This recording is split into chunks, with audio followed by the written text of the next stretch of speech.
Welcome to my YouTube channel. I hope you all are doing well.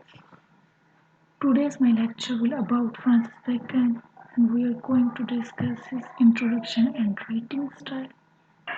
So let's start our today's lecture.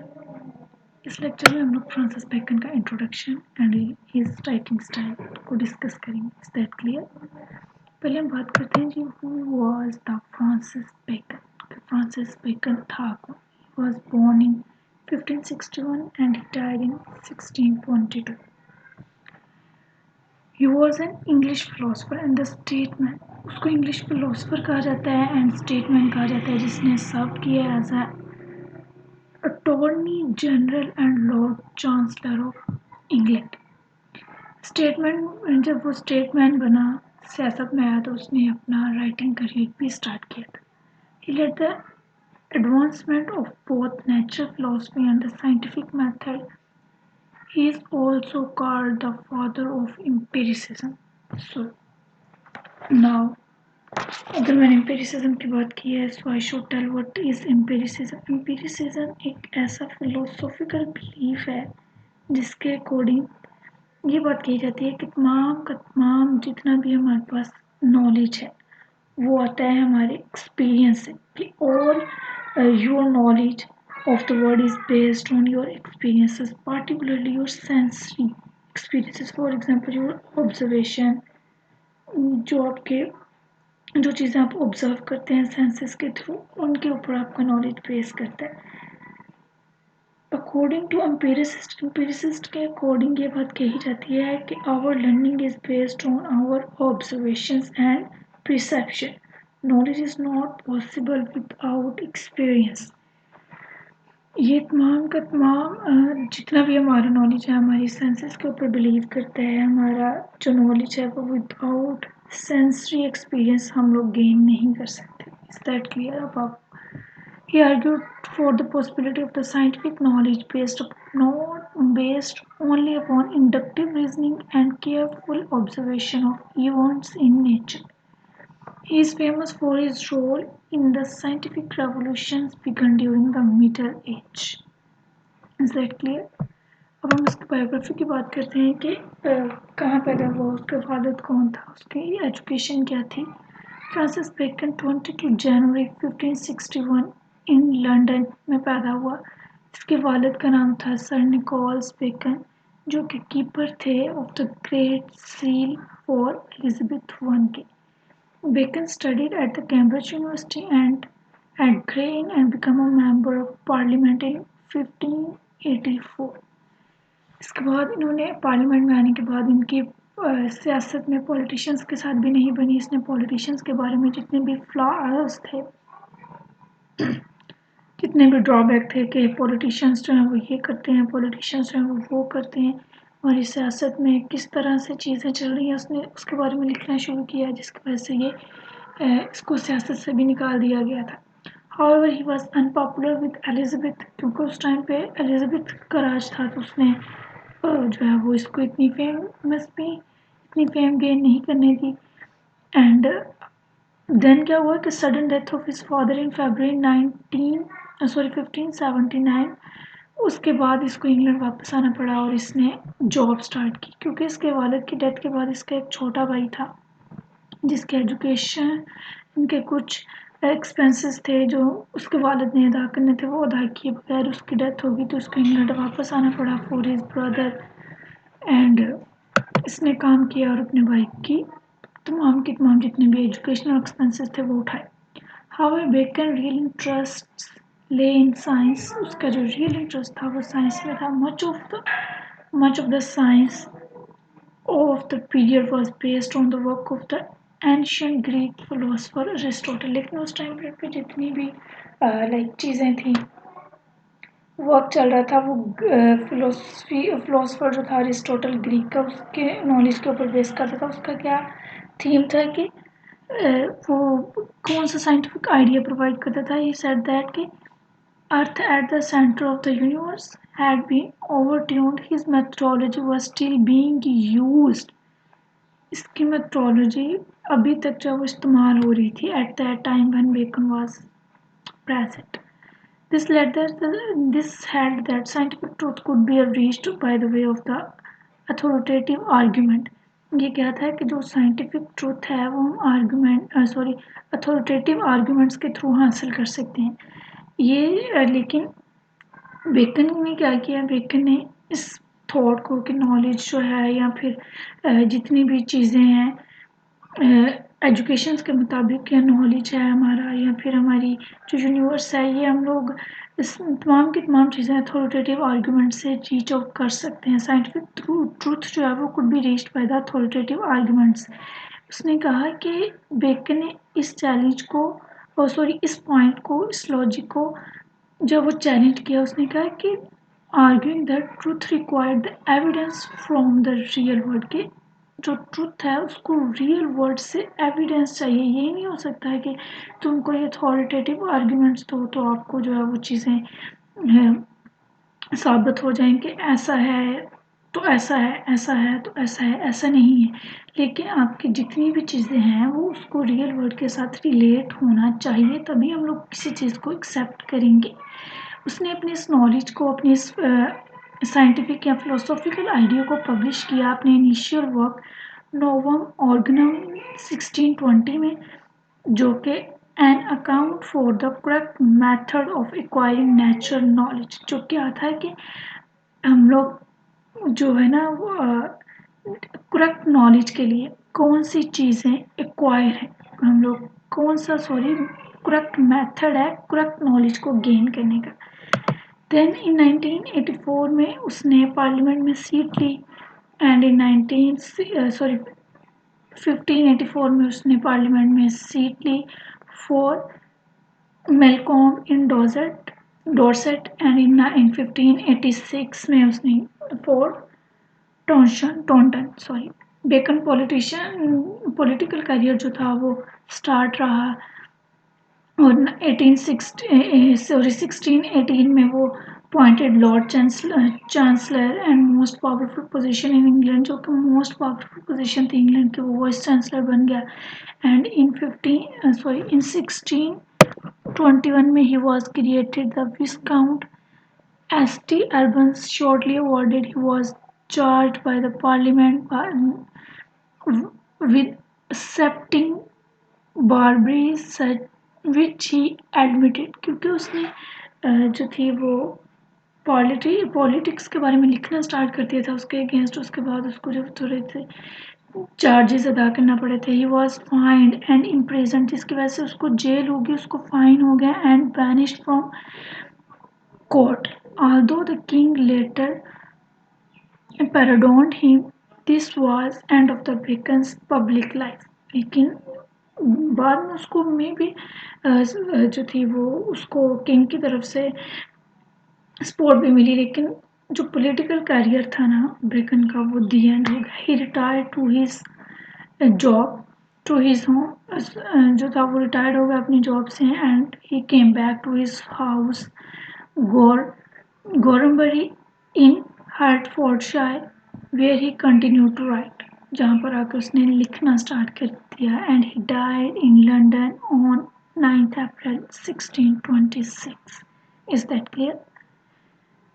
So now talk about his writing style। Francis Bacon को regard किया जाता है, याद किया जाता है, माना जाता है father of English essay, but he is often argued whether his essays correspond to the conventional definition of term। क्यों क्यों इसको फादर ऑफ एसेस कहा जाता है? क्योंकि इसने अपने एसेस में एक टर्म्स का बहुत जैसे कन्वेंशनल डेफिनेशन दी है टर्म्स की। This is because Bacon's essay have a certain distinctive characteristics which makes us question the clarification of their genre। इसके अलावा उसने अपने जो एसेज हैं उसके अंदर जो लिटरेरी डिवाइसेस यूज़ किए हैं, पैराडॉक्स, एफोरिज्म, अनग्रामेटिकल स्टाइल, उसने नहीं देखा कि मैंने क्या बात किधर करनी है, कौन सी ग्रामेटिक रूल्स हैं मैंने उनको फॉलो करना है। उसने जैसे ना ही उसने कोई जो है वो पैराग्राफिंग की है, एज इट इज़ लिखना स्टार्ट किया है तो वो लिखता ही है। पैराडॉक्सेस इस्तेमाल किए हैं उसने कि लाइक उल्टी बातें जैसे हम लोग कहते हैं, उल्टी सीधी बातें, जैसे जैसे उसने अपनी जो थी वो ऑब्जेक्टिव वर्ड में देखा, एज इट इज़ लिख दिया, और उसने एफोरिज्म यूज़ किया, यानी बहुत सारी जैसे कहावत होती है जिसको हम लोग उर्दू में कहावत बोलते हैं, उन चीज़ों का इस्तेमाल किया। जो इसका सबसे नोटेबल फीचर है बेकन्स का राइटिंग स्टाइल का, वो है aphoristic style. What is aphorism? कि एफोरिज्म है क्या, ये कौन सा स्टाइल की, कौन, हमने बात की है कि फ्रांसिस बेकन को फादर कहा जाता है because he use the distinctive characteristics. उसने बड़ी कोई डिस्टिंक्टिव करेक्टरिस्टिक्स यूज की हैं। इनमें से पहली कौन सी है? Aphoristic style. एफोरिज्म जो है वो are straightforward statement that state a truth. उसने एक स्ट्रेट फॉरवर्ड वर्ड में जो है वो अपनी बातें लिखना शुरू की। बेकन ऐसे rights in an aphoristic style making general statement. For example, in his essay of study में उसने कहा है कि studies have three purpose. Studies की जो है वो सिर्फ तीन पर्पस है, to delight, for ornament and for ability. He didn't use the के ऐसा होगा ऐसा होगा ऐसा होगा, नहीं, उसने एज इट इज पर्पस बताए हैं कि आपके एजुकेशन का ये पर्पस है। ये नहीं कहा कि education is for career, education is like जैसे हम लोगों को बताया जाता है कि अगर आप पढ़ोगे नहीं तो बड़े आदमी कैसे बनोगे, अगर आप पढ़ोगे नहीं तो आपकी इज्जत कौन करेगा। उसने कहा कि सिर्फ इसके तीन पर्पस हैं, to delight, for ornament and for ability. आप काबिल हो जाते हो, आप डिलाइट हो जाते हो, आपके पास कोई ऑर्नामेंट होता है।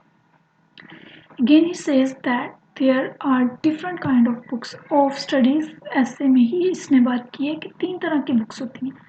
सम are to be perused lightly, जिसको हमें, कुछ बुक्स ऐसी होती हैं जिसको हमें लाइटली पढ़ना होता है। फॉर एग्जाम्पल कि जैसे मैथमेटिक की कोई इक्वेशन आती है हमारे पास, हमने 2 × 2 = 4 है, तो 2 × 4 = 8 है, दैट्स इट।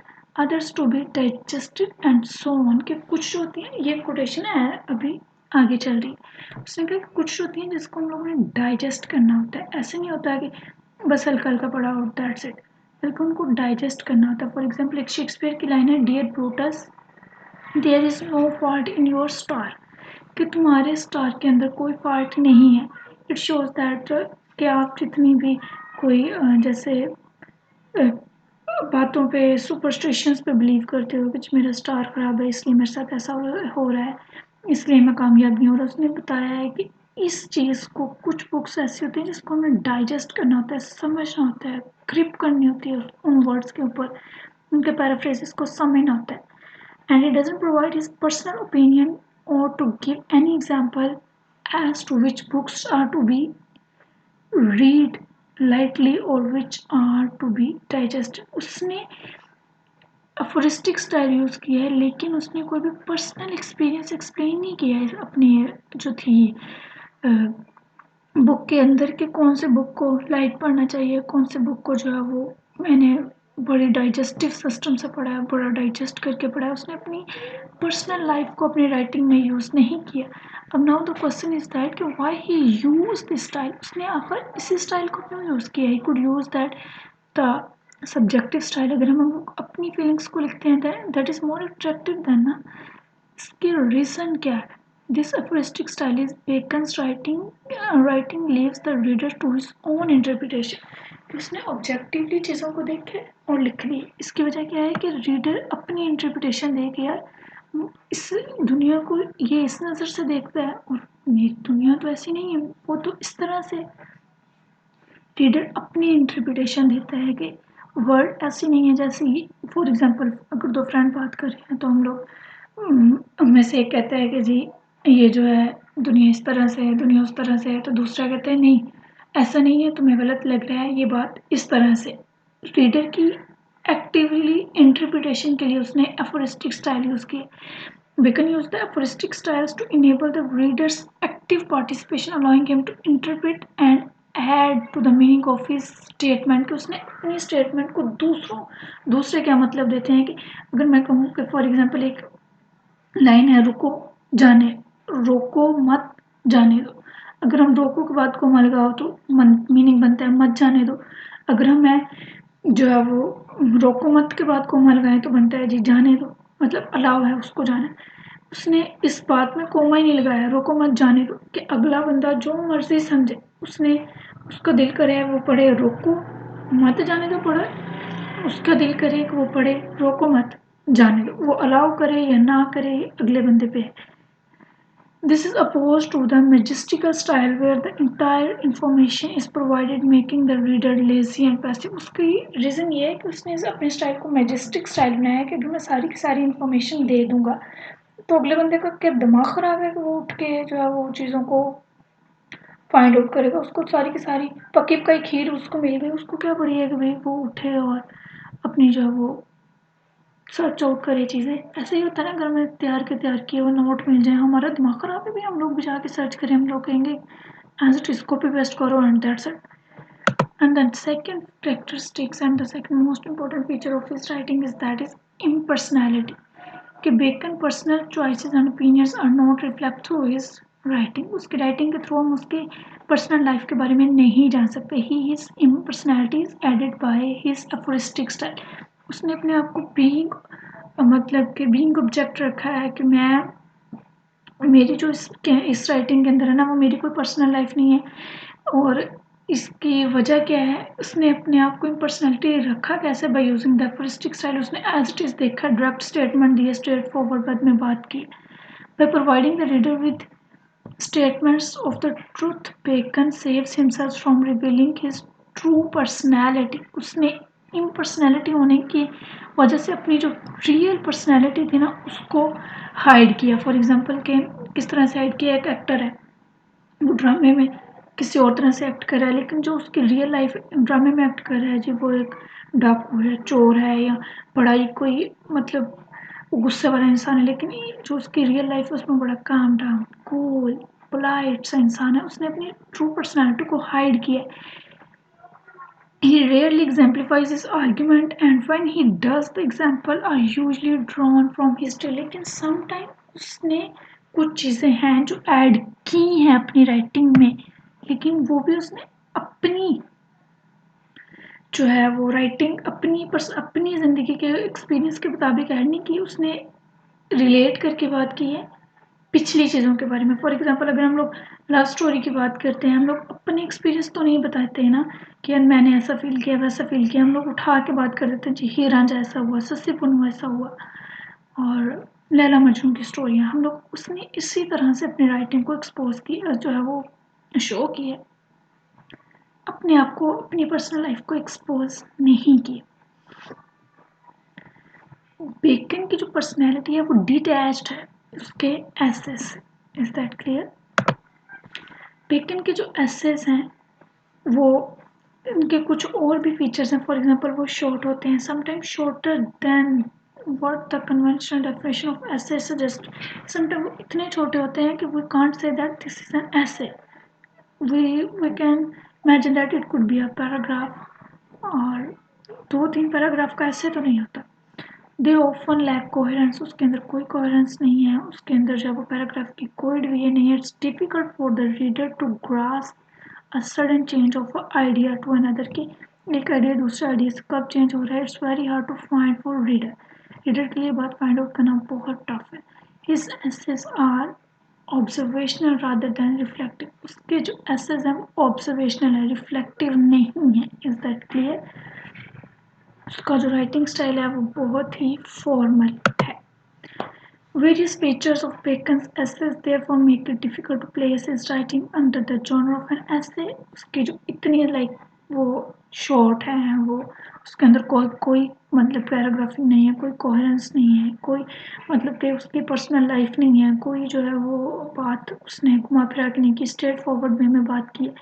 ये तमाम के तमाम उसके जो एसेज हैं, इसके जितने भी फीचर्स हैं ये डिफ़िकल्ट कर देते हैं ये बात समझने में कि ये ऐसे है या नहीं है। But these features also do not suggest otherwise. Okay? Thus, Bacon's works are classified as essays. In conclusion, it can be said that the essays of Francis Bacon possesses distinctive features which have served to preserve his work through the age. His essays are studied at present time.